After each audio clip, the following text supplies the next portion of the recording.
Welcome to Pagan Coffee Talk. If you enjoy our content, please consider donating and following our socials. You have recently had an interesting conversation with a YouTuber. Yes, I have. And it was regarding gatekeeping, if I'm not wrong. No, you're not. It was Okay. about gatekeeping. Okay. All right. Why don't we start with you telling us what happened? How did this come about? Well, I watched this video on gatekeeping. Started out with the same answers about I hear all the time. The same complaints over and over again. Mm-hmm. So this time I finally got a little bit tired because we not too long ago just did an episode on this subject. And I asked an interesting question here. What do people think we're gatekeeping? Right. We never got any answers. We never really got any answers. All right. So I asked it there. And believe it or not, the answer I got kind of stunned me. Mm-hmm. Do tell. Because I basically, if we understand the position here I'm talking about, all right, Mm-hmm. I am a third degree. I do know what's behind door number 3. Right. Okay. I'm sorry. It's true. And I'm sitting here telling everybody all our mysteries, all our knowledge, everything is out there on the internet right now. Mm-hmm. Every last bit of it. Nothing is hidden. Far as magic goes, what magic do y'all actually think we're hiding? Right. The answers finally stunned me. Because basically what I heard was, well, covens have access to these more expensive books. What? Thank you. I'm sorry. Most covens are poor. One coven might have one of these $1,000 books or something. Well, I mean, but nobody ever looks at them. Yeah, I mean, I could see the potential to having access to a book that's out of print, that might cost $500 or $1,000 or whatever. But like you said, most groups don't have that kind of funds. No. Very few temples actually have that kind of funds, and much less they're going to spend it on a book. Right. And if they do, it's going to be kept in like an airtight container. Nobody's going to fucking see it. No, very few people are going to actually get to read it or look through it because, again, on how much it costs. Right. Because, again, what will we do? We will look out for electronic copies, secondary copies. We'll even look for manuscripts where people have studied the main text and have written about it. Mm-hmm. And when we're sitting there going, hey, bias in books, if you're telling me about another book, your bias is in there, we're going to try to sift that out. Right. It's not a direct connection. And a lot of these books, a lot of these older books, they're electronically free. Yeah, I mean, a lot of them are, unless there's, there's copyright issues. Right. I mean, otherwise, I know a couple of places where you do a quick search and find pagan books, pagan philosophy books online. Yeah, absolutely. For free or cheap. Absolutely. The next thing that came up was, and this is the part that really rubbed me the wrong way to a certain extent, was they want to know how to put the puzzle together. Well, everybody wants to know how to put the puzzle together. But me putting the puzzle together for our temple and all that's one thing. Mm-hmm. You putting that puzzle together for your tradition is different. Right. Well, and even if you're not part of a tradition and you're doing your own thing, you are still creating a tradition. You're creating your own personal tradition. So yeah, you have to define that for yourself. We've talked about that in the past. Let me give an example. The way we cast circles a particular way in temple, and it's based on all these beliefs that we have and certain concepts. To even understand it, you got to understand multiple concepts, right? Right. Now, why I use the exact same concepts Ravenwood down in Georgia uses, we both look at this differently. Their theory of casting circles not the exact same as mine. No, and therefore their way of casting is completely different. So the books they're using or the gatekeeping is different there than it is here. Right, but that's specific to the tradition. Well, there's the problem because, again, the way you hear these people talk about this, about us gatekeeping, they seem to think we have some big playbook that we're not sharing with everybody. Are you with what I'm saying here? I wish. It would make our lives a hell of a lot easier. It would. I mean, again, when we go visit Ravenwood, I don't ask questions about their circle casting. It's not mine. I'm not going to get those answers. Right. But it doesn't really bother me because it works for them. Right. Not my tradition. But the problem here is putting that puzzle together. That's your job. That's the point of craft. Exactly. Yeah. All right, you got to work with these concepts and stuff until you sort of internalize them. Mm-hmm. Now, I'm not trying to be mean here. All right. Now, I'm a third degree. You are a second. Yeah. Yeah. All right. Me and you are married. Mm-hmm. And you listen to me talk about some of these concepts nonstop. I do. Yeah. And the majority of times you look at me and go, just a second degree. I'm going to go back out this door. I heard what you said. I can't. Well, and also, I mean, yeah, of course, I have access to third degree materials, but without proper training, without understanding those things, they're useless. Well, my point there is you're still working on certain concepts I gathered a long time ago. Right. And then there's no offense there, or it's not an insult to you. It's just where you are compared to me. Right. That's not gatekeeping. No, it's not. You're internalizing those things. Mm-hmm. So, I mean, that didn't make no sense to me. The last thing most people were complaining about was access to this information. Okay. The people ain't got access. Limitations and all this. I hate to be this way though. If you're getting snaps, you can even get a government phone that has internet. Yeah. Internet's not that hard to get nowadays. I mean, Starbucks, McDonald's. Right. I mean, I've seen videos of people playing their Nintendo outside of Walmart using their their Wi-Fi. All right. So that to me is not an excuse. And then sitting there saying that you can't understand or people have a hard time understanding some of these academic papers. Yeah, I understand. They are dry. They are boring. They are hard to read. But what you do is you read them, go look up all the words, then go back and read it again. Well, make it even worse is we don't even have to do that now. You got AI. Right. AI can summarize it for you. And break it all down and make it even worse. You don't even have to have a subscription. Most of them you can do free. Yeah. And there's so many you can rotate from one to another all day long. Sure. So, I still don't understand. And the thing about academic papers, they're kind of like, it's kind of like legalese. What I refer to as legalese. Yeah. When you read a legal document, it's full of all this mumbo jumbo and all these technical terms and stuff that you don't typically deal with on a daily basis. So you're not going to completely understand them. But like you said, we have resources now. Yes. Are they completely accurate? No, but they can give you a good idea. Exactly. To start working with the concept. Right. Because the next step after that is actually talking to people about the concept. Mm-hmm. Hey, I was thinking about this concept as above, so below. This is what I read. Here's what I think. What do you think? Mm-hmm. And quite honestly, all of the stuff that we use in our classes, it's already out there somewhere. We put it in a format that we use. That's it.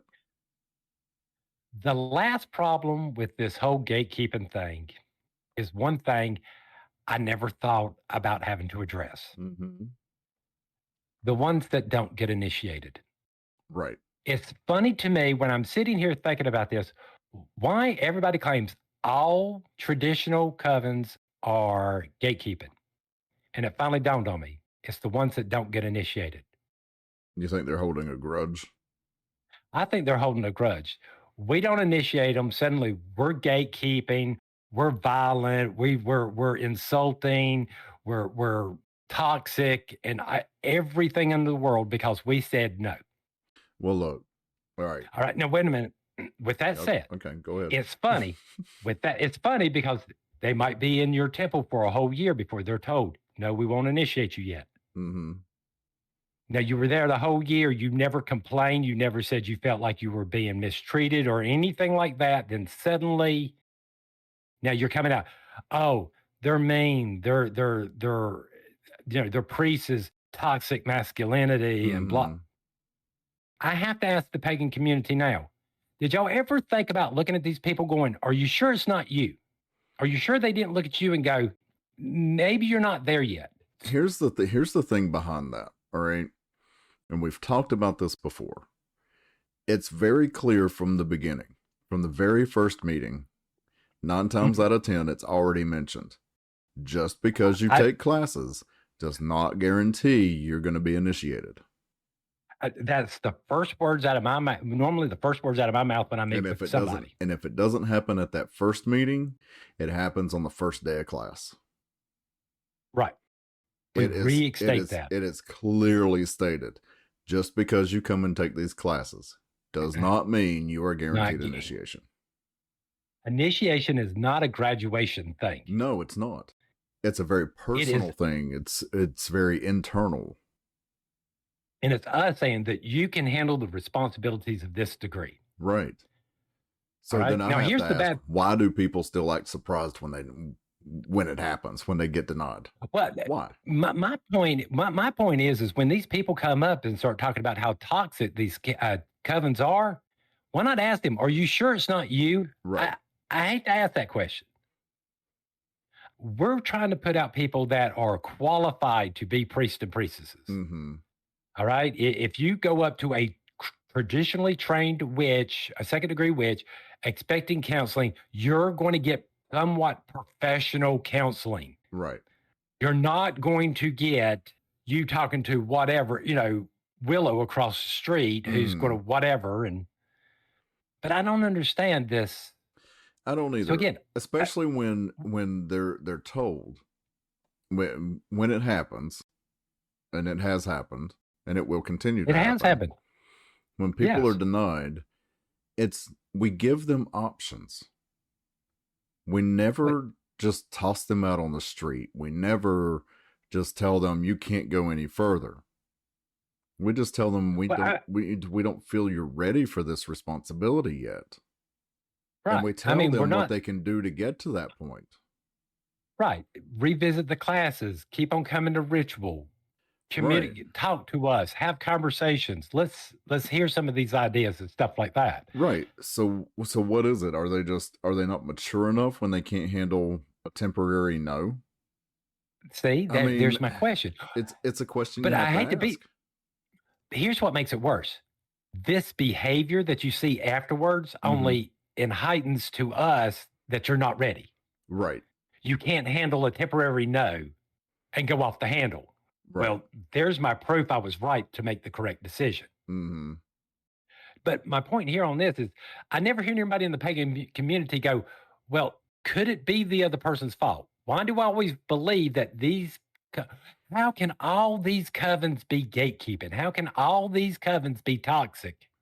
Right. Are you with me? Yeah, you never hear those conversations. I see it all the time on Reddit where people are talking bad about covens and groups and, the organized part of things, right?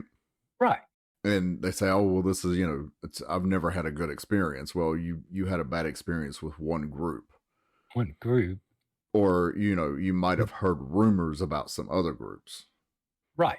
Well, and again, it doesn't help when we have those people that we've told no to leave the temple, go out and just start bad-mouthing us. Well, no. For no reason other than we said no. I understand what that person feels. Yeah, I can understand that person that gets told no. Well, yeah, it's that whole time and effort. I put a lot of myself into these classes, and I feel like I'm ready. And no, I get it. I get it too. I really do.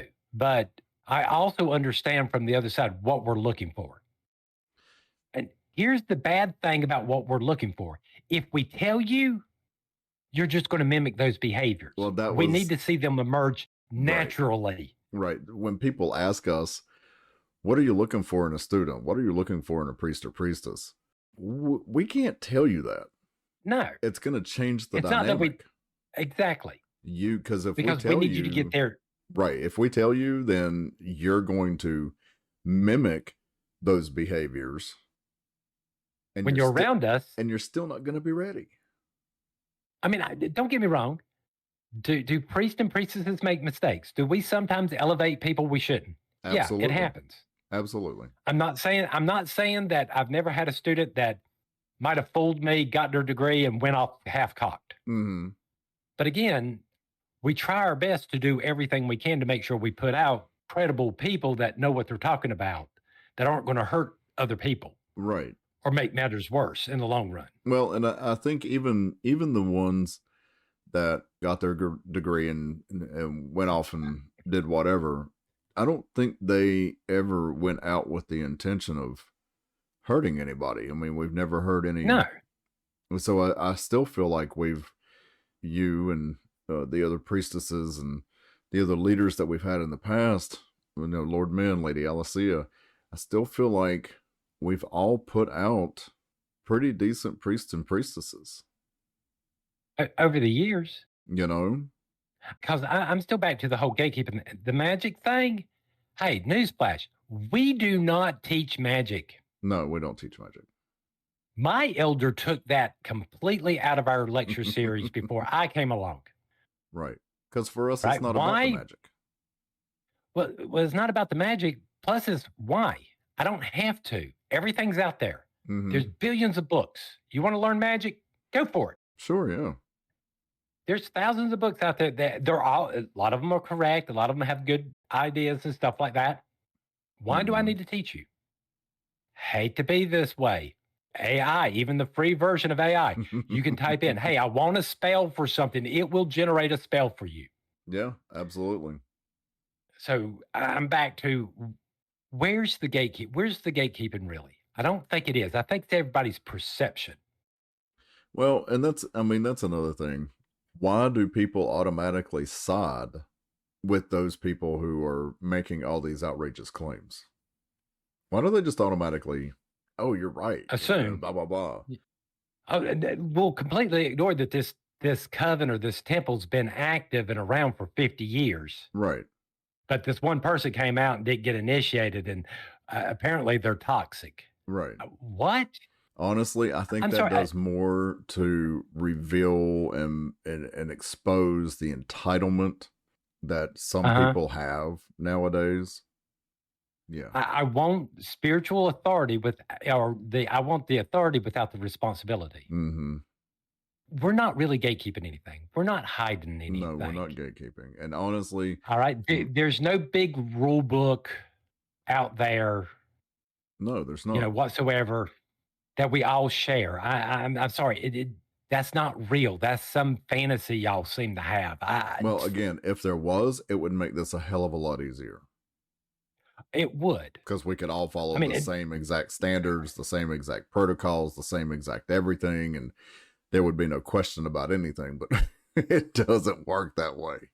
And before y'all get on my case about, well, what about all these people online that claim to have secret knowledge and want us to pay for all these classes?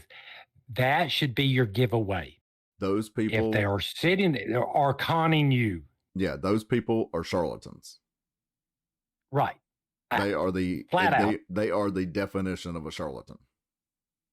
I'm sorry. The information they're going to give you is literally the same information you can get out of freaking having an AI search for pagan content on the subjects. Yep. For free.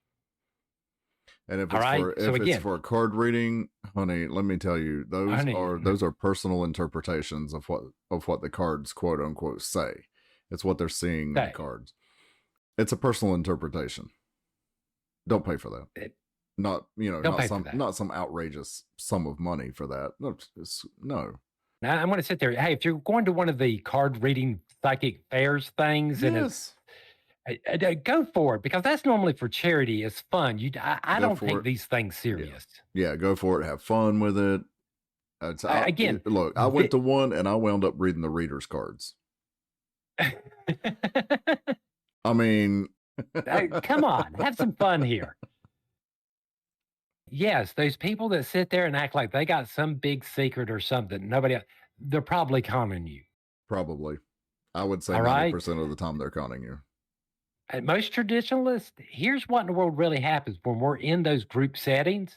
We will sit there and grin our faces off, but never say anything. Right. we will have that devious look on our face like, this is freaking hilarious, or, yeah, I understand this. But we won't ever say anything. We won't sit there and, oh, yeah, I understand this mystery.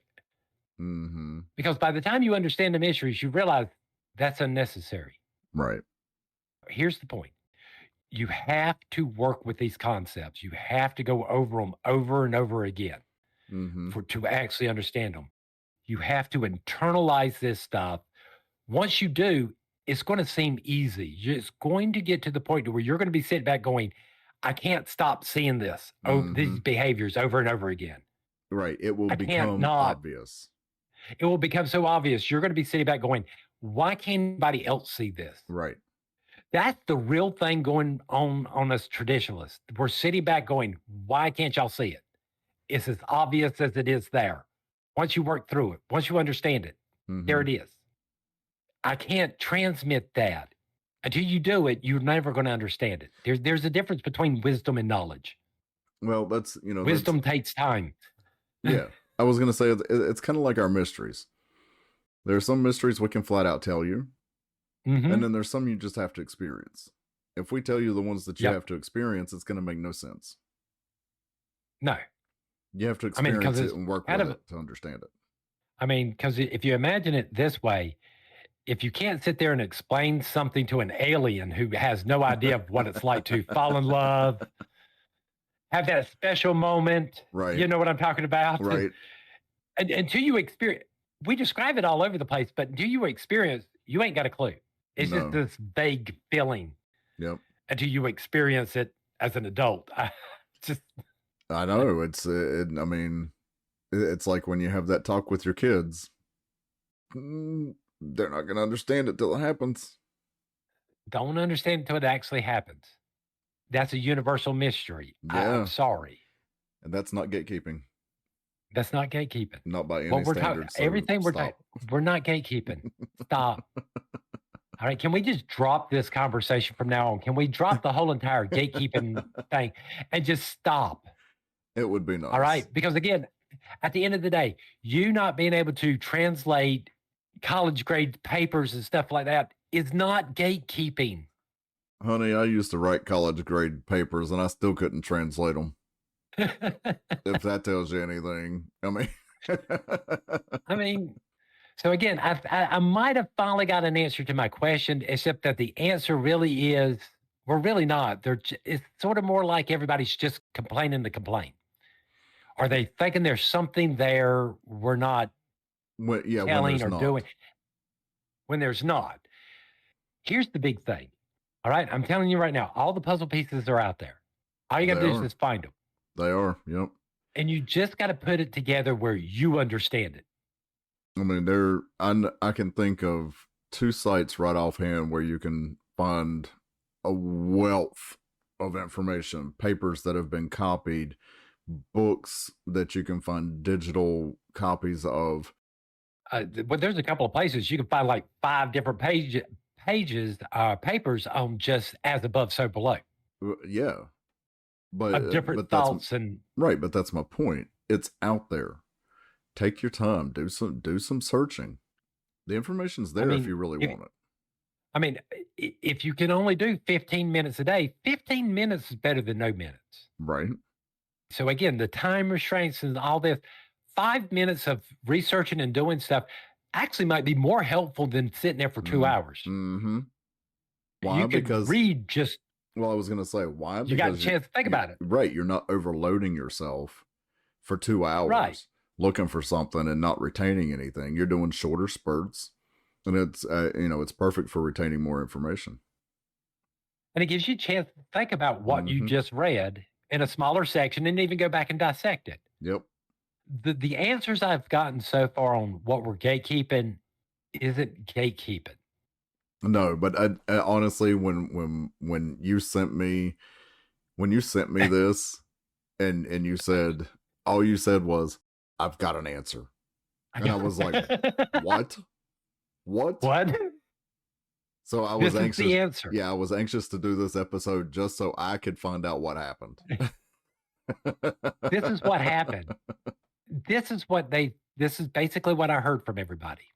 I mean, I appreciate them and everybody was nice, but this isn't gatekeeping, all right? Yeah, some people use that, do the whole little, oh, you got to do my class. I know something you don't as a power trip. Yeah, people do those. I'm Of sorry, when course they people do. do those, and when people do those, especially to another traditionalist, we sort of look at them and go, huh, yeah, we know this behavior. Yes, Mm-hmm. dear. That's Bless a your heart. yeah. We know you know them. All right, sit down now. Look, Shut up. that's a red flag for anybody, Yes. If somebody comes up to you and says, I have this information, but you have to do this, this, and this to get it, then that's a red flag. Right. Look, don't get me wrong. We're sitting there, we sit there and we go, okay, you show up and we go, first of all, completion of classes does not guarantee initiation. Mm-hmm. The only thing our first degree classes teach you is how we function together as a temple. Right. And that's it. It's just the mechanics of our temple and our tradition. Right. It's how we expect you to behave as a representative of our group. It's how we expect you to function within sacred space. Right. And it's how to and how to work with other traditions outside of ours, right, and how to behave and maintain respect for each other. Right. So this is all we teach. That, you know, yes, we teach ritual mechanics. Okay. Well, we have to, because at first degree we do ritual. You are expected to do ritual. You're expected to participate, yes. But for the most part, we're just teaching you how to function. That's it. That's it. And again, that's just first degree. Right. But at second degree, it's still more of the same thing. This is how we expect you to act as a second degree. This is what we expect you to be able to do as a second degree. Right. And here's more about what we're doing and why we're doing it. And right. So there's now that you've gotten these basic concepts, now let's add some more to it and move on. Right. So I'm sorry. No, there's no gatekeeping here. No. And again, just because you're denied initiation does not mean the people are gatekeeping. It doesn't mean people are being mean.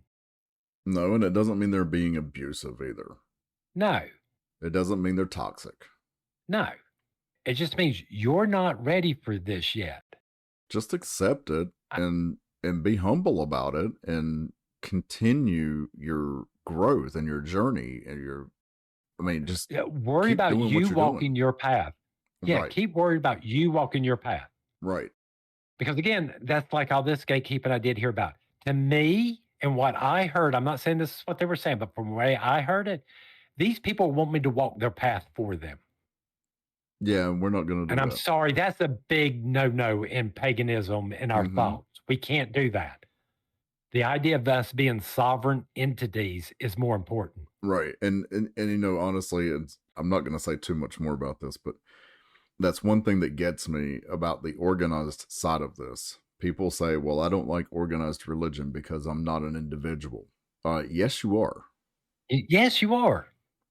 The majority of covens that I know, they expect you to do a certain thing a certain way when you're together. But see, here's what messes all this. The privacy of your home is your path. That's you. A lot of people seem to have this problem here, and I understand where it kind of gets confusing. All right, Christianity actually preaches collectivism. It honestly does. Yes, it is a very collectivism. It has external authority. You have to give up to that authority and obey it. Craft is the complete opposite. We are all about the individual rights and liberties and that's what we're talking about when we say our own sovereignty. Right. So we're individuals. So yes, we expect we expect a certain way when we come together as a group, but that's it. Right. We don't expect you to take that home with you if that's not your particular way of doing things. Right. Right. Everybody's got their own path. We just do something together in the same fashion when we come together so that everybody's on the same page. Right. So there's a better chance of worshiping in energy together and fellowship there that brings something to that doesn't there when you're by yourself sometimes. Right. We're not asking you to change anything. No. I mean, am I going to sit there and tell you, hey, will going through these classes and doing this stuff change you? Yes. Sure it will. But it's you doing it. We're not making you do it. You're doing it to yourself. No, and we are not forcing you to walk a path that you didn't volunteer for.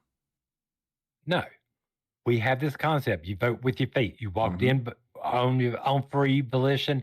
You can walk out the same way. Yep. If at any time you're not comfortable or you don't like it or something doesn't sit right with you, we invite you to come back anytime you like.